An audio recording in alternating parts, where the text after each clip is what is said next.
तो कैसे हो आप सारे लोग। आशा करती हूँ जो जहाँ पर भी हो खूब मस्ती कर रहे हो।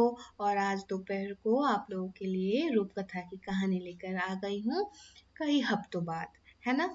तो चलो शुरू करते हैं। आज चीनी रूप कथा यानी कि चीन की रूप कथा, इस शीर्षक की किताब जो लिखे हैं श्री खगेंद्रनाथ मित्रो। इनकी इस किताब से हम चीन की ही एक रूप कथा हम सुन लेंगे, है ना।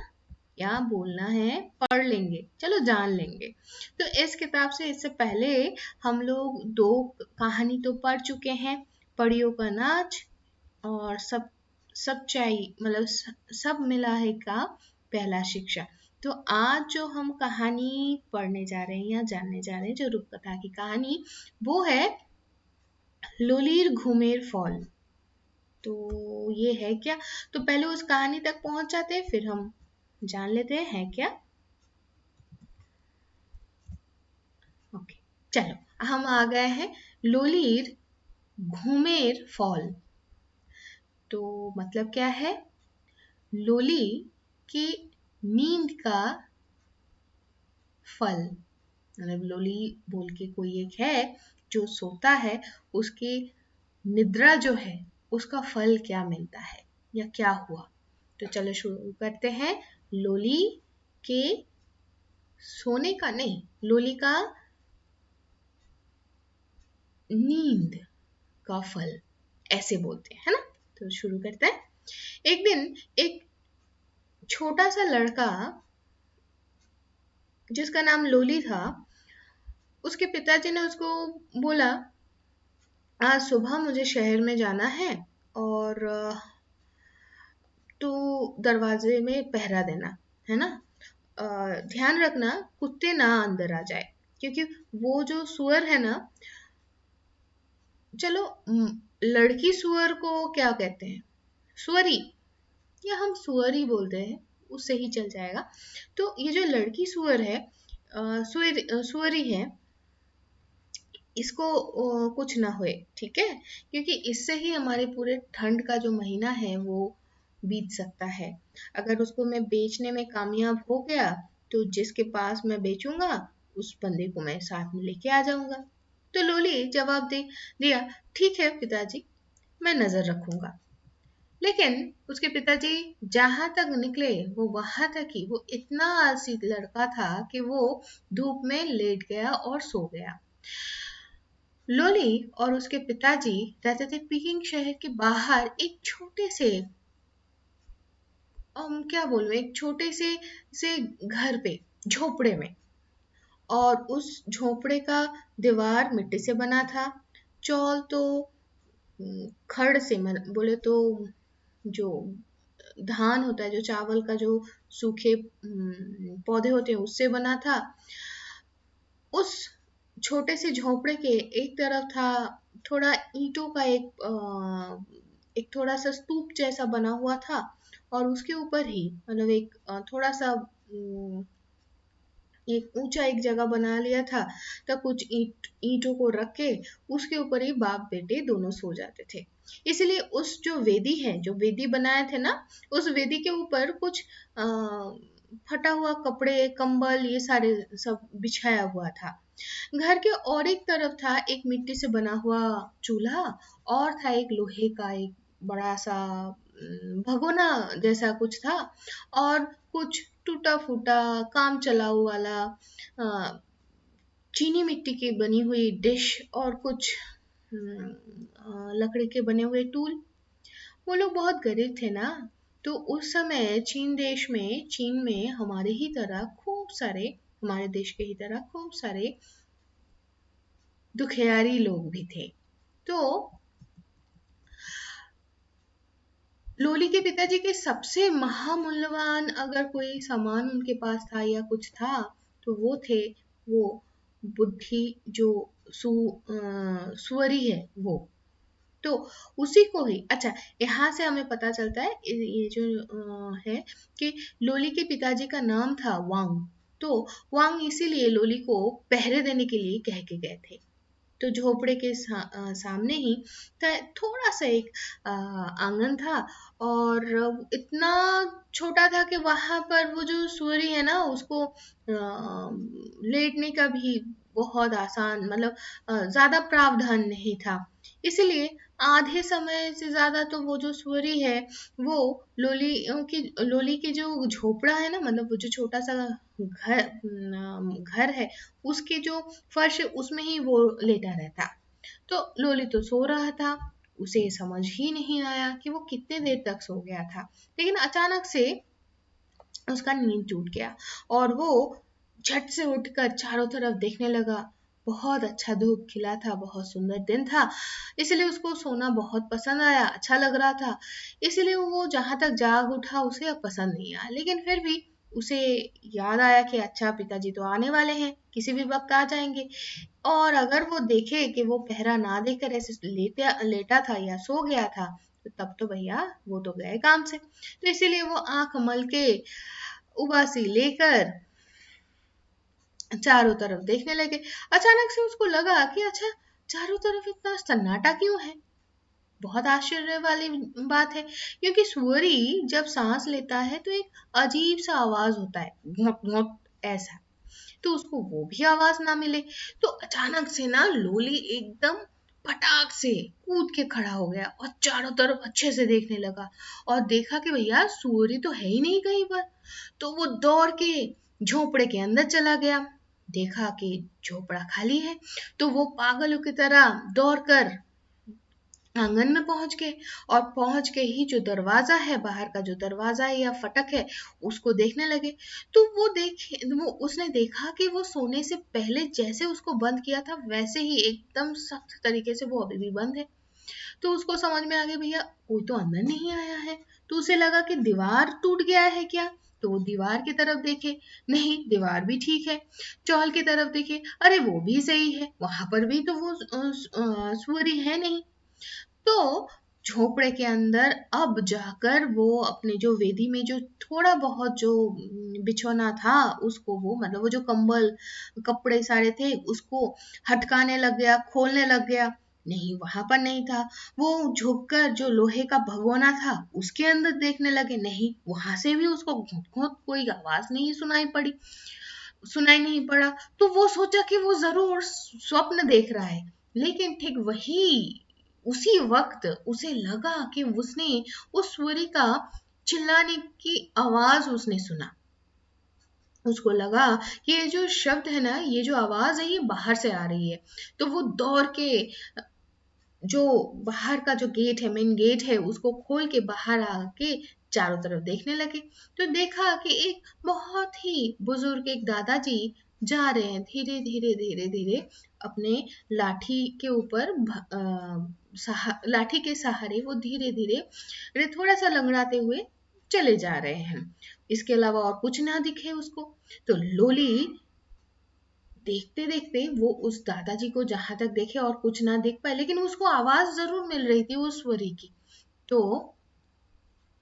उसको समझ में नहीं आया क्या अच्छा है क्या बुरा है। वो तो दादाजी के पीछे दौड़ लगा दिया, और उसको लगा कि ये दादाजी को जरूर पता होगा कि सूरी का हुआ क्या है। तो वो जो दादाजी है उसके पास जाते ही वो पूछने लगा, महाशय, ओ महाशय, हमारे जो स्वरी है ना उसको देखे हो क्या आप? अगर देखे हो तो कृपा करके बोल दो ना आप कि वो कहाँ है। तो वो जो दादाजी है वो लोली के इतना डरे हुए सहमे हुए आवाज देख सुनकर और उसका हालत देखकर वो हंस के बोले, कौन सा सूरी? हाँ बेटा, क्या बोल रहे हो? तो लोली तो रोते मतलब लगभग रो ही पड़ा था। वो कहने लगा, हमारे सूरी, मेरे पिताजी ना मुझे पहरे देने के लिए बोल के गए थे, लेकिन मैं सो गया था। हाँ, सो गए थे? हाँ, बहुत अच्छे पहरेदारी कर रहे थे तुम, है ना? अब तुम जाके देखे कि वो सूरी है नहीं। हाँ, तुम्हें वो अच्छा शिक्षा दिया है, नहीं दिया क्या? ये देखो वो दादाजी, और ये है हमारी लोली। तो फिर क्या हुआ?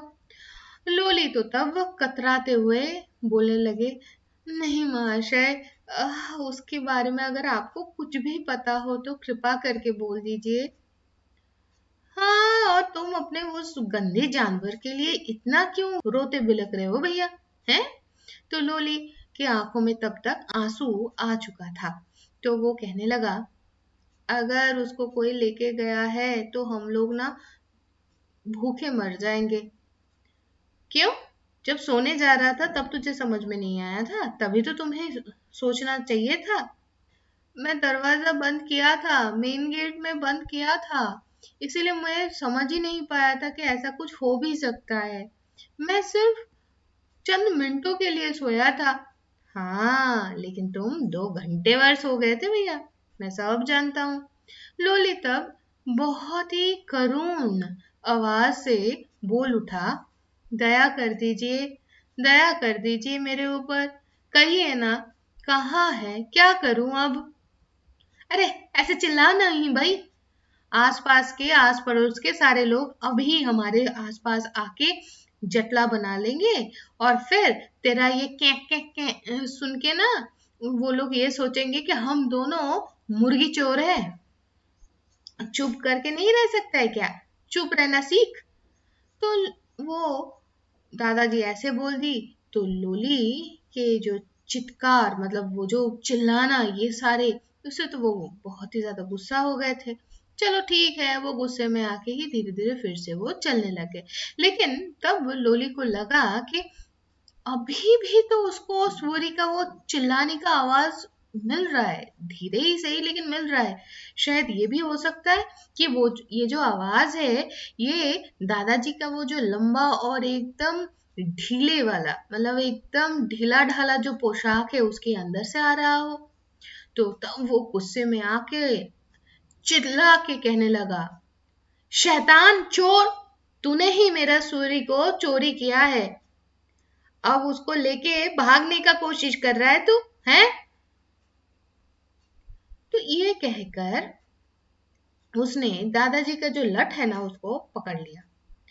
जहां तक उसने उस लठ को पकड़ लिया उतने ही देर में उसे लगा कि उसके पूरे शरीर में एक झटका खिल गया, उसके सारे हड्डियां कोई खींच खींच के खोलने लग गए और उसके शरीर के जो मांस है ना कोई उसको आटे की तरह गूंद रहा है।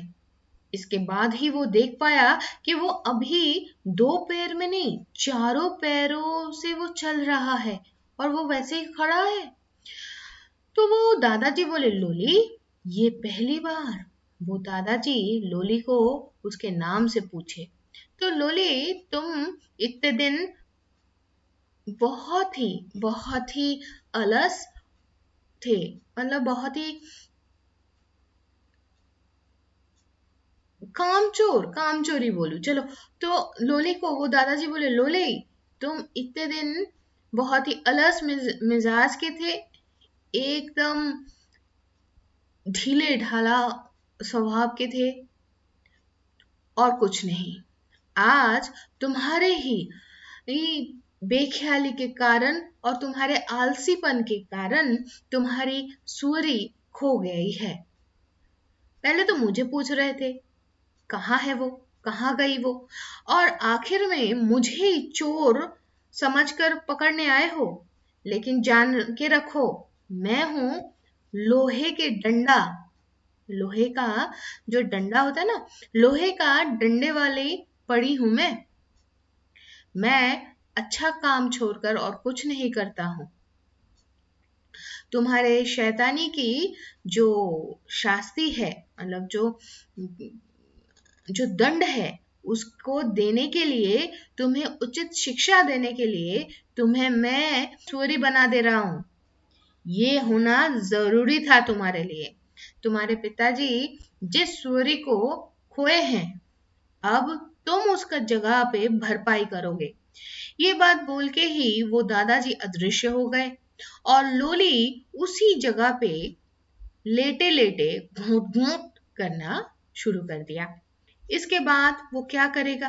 अरे अगर वो अच्छा लड़का हो ये रहता तो। अब तो ये होने का कोई उपाय है नहीं। ठीक तभी एक कुत्ता बहुत ही गुस्से में आकर भौंकने लग गया और दौड़ते दौड़ते अपने दांत निकालते हुए उसको भगाने लग गए। सुअरों को कुत्ते लोग हमेशा ही बहुत ही घृणा के नजरों से देखते हैं। तो लोली जितना जोर दौड़ सकता था उतने ही जोर से वो दौड़ने लग गया और वो कुत्ता भी उसके पीछे पीछे दौड़ने लगे। तो लोली दौड़ते दौड़ते वो देख पाया कि उनके जो घर का मतलब जो झोपड़े का जो एक मेन गेट है, आंगन का जो मेन गेट है, वो अभी भी खुला हुआ है। तो वो जल्दी से उसके अंदर वो घुस गया क्योंकि उसे पता था कि ये कुत्ता घर के अंदर नहीं घुसेगा। वो घुसकर अपने झोपड़े के जो एक ही कमरा था उस कमरे के अंदर लेट गया और हाँफने लग गया। अभी भी डर के मारे उसका पूरा जो शरीर है ना वो कांप रहा था। तो अभी भी उसके नजरों के सामने उस कुत्ते के बड़े बड़े दांत याद आ रहे थे। वो बहुत बहुत भाग्यशाली है कि वो बच गया। लेकिन फिर भी उसके दो पीछे के पैरों में कुत्ते के दांतों से कुछ जख्म हुआ है। वो जख्म जल रहा था। अचानक से लोली को अपने पिताजी के बात याद आ गए और याद आते ही उसको तो बहुत ही डर लगने लगा क्योंकि उसे पता है अब किसी भी वक्त उसके पिताजी आ जाएंगे और अगर सही मायने में उनके साथ किसी मतलब किसी जिसको भी बेचना था वो अगर ठीक कर लिए होंगे तो उस व्यक्ति को भी वो साथ ही लेके आएंगे और तब वो व्यक्ति उसको लेके चले जाएंगे। बाप रे क्या भयंकर बात है रे भाई। तो फिर लोली को सच्ची में कसाई के पास लेके जाया जाएगा और फिर उसको काट के बेचा जाएगा बाजार में। तो ये सब सोचते सोचते बहुत ही कि थक गया था लोली। तब भी वो डर के मारे अचानक से फुदक उठा और फिर घोंप घोंप करके पागल की तरह दौड़ने लग गया क्योंकि उसे लगा कुछ भी करके ऐसे कसाई के हाथों में मरने से तो ज्यादा अच्छा है कि वो अभी भाग जाए। हो सकता है और कुछ होगा लेकिन दूसरे तरीके से वो मरेगा। लेकिन ठीक तभी दो आदमी उस खुले हुए दरवाजे से अंदर आए मतलब आंगन में आ गए और आकर लोली को आंगन मतलब बाहर के साइड से दरवाजे के साइड से आंगन के अंदर के साइड में लेके आ गए। तो उसके पिताजी बोले तो लोली के पिताजी बोल उठे, अरे ये कामचोर लड़का कहाँ है, ऐसे दरवाजा खुला रखे कहाँ चला गया, चलो देखते हैं घर के अंदर है क्या। आके देखे कि नहीं लड़का तो है नहीं। तो बोल उठे, अरे कहाँ चला गया ये, अगर हम लोग सही इस समय पे ना आ पाते तो ये सुअरी तो भाग जाती। अब देखो इस सुअरी को देखो आप। तो बोल के जिस व्यवसायी को उन्होंने बुला के लाए थे बेचने के लिए तो उनको वो दिखाने लग गए और कहने लगे देखो सांड की तरह एकदम मोटा सोटा मोटा गोलू मोलू है, ऐसा आपको इस शहर और इस अंचल में दूसरा नहीं मिलेगा।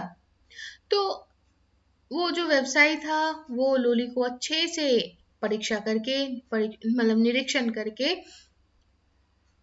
देखने लगे। उसके रीढ़ की हड्डी उसके छाती पे वो उंगली से हाथ से वो ठूसने लगे। फिर उसके मुंह को खोल के उसके अंदर देखने लगे और देखते उसके जो लंबे लंबे कान हैं कानों को हाथ से वो सहलाने लगे। तो लोली बार बार अपने पिताजी को चिल्लाकर बोलने की कोशिश करने लगा कि वो असली में कौन है, लेकिन उसके गले से सुअर की बोली छोड़कर और कुछ नहीं निकला। तो व्यवसायी और लोली के पिताजी के बीच में जो बातें हो रही थी ये सुनकर लोली के जो हृदय है ना वो छलांग लगा के बाहर आने को था। तो कैसे उसे काटा जाएगा, कैसे क्या होगा, अब क्या होगा, उसके पिताजी उसको काट डालने के लिए बेच देंगे क्या। अरे तो ये सब सोच के लोली फिर से अपना आपत्ति जताने की चेष्टा की लेकिन उसके मुंह से करके सिर्फ एक आवाज छोड़ के और कुछ नहीं निकला और ये सुनकर दोनों ही हंस उठे। तो जो व्यवसायी था वो कहा उसको समझ में आ गया है कि मैं कौन हूँ। ये स्वरी ना बहुत ही बुद्धिमती है। वो अगर मेरे साथ अगर जाती है तो मैं उसको सम्राट के जन्मदिन में जो भोज होगा उसके लिए जो सैन्य लोगों को, जो सेनाओं को जो भोज देने के लिए जो 10 सुअर का जो फरमान मुझे मिला है उसमें इसको मैं दे दूंगा और उसमें अच्छे से इसको काट के परोसा जाएगा। लोली का तो लहू ठंड पड़ने लग गया था। उसको काट कर भोज में खाने के लिए परोसा जाएगा। सोचो। अच्छा ये देखो, लोली के पिताजी और उनका एक व्यवसायी, उनके साथ जो व्यवसायी था, और ये है हमारे लोली। तो फिर क्या हुआ?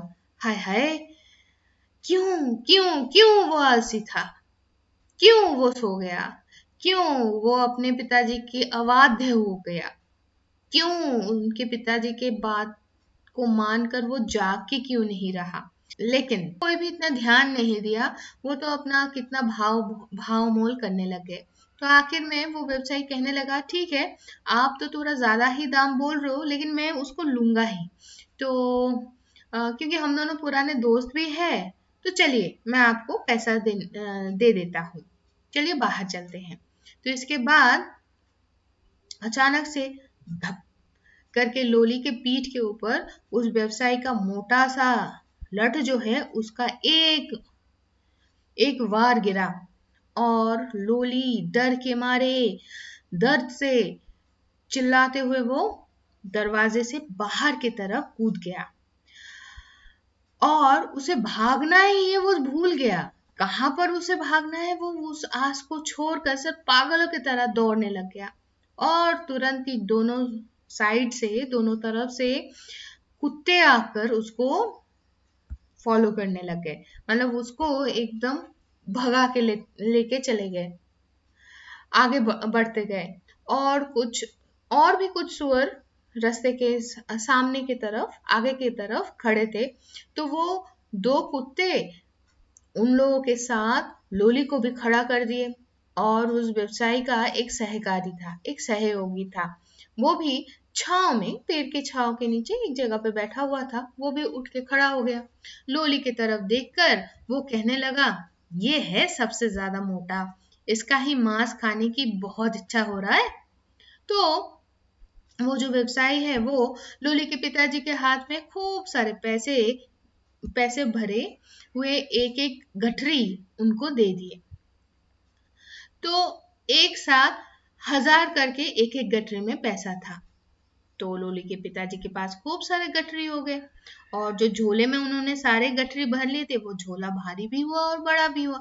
तो वो खुश होकर अपने झोपड़े के जो दरवाजा था, जो मेन दरवाजा था, प्रधान जो दरवाजा था, उसके सामने आके वो बोलने लगा अपने ही मन में। जहां तक लोली सुन पाया, अरे ये लड़का कहाँ चला गया? आज लगा था उसको साथ में लेके जाके कुछ अच्छा अच्छा भला उसको खिलाऊंगा, ये नन्हा शैतान कहाँ चला जाता है?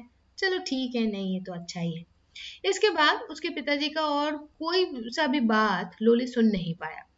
लोली की छाती दुख से टूटने लग गया। वो देखा, उसने देखा कि धूल भरे हुए रास्ते से ये लोग तो इसको भगाते हुए लेके जा रहे हैं।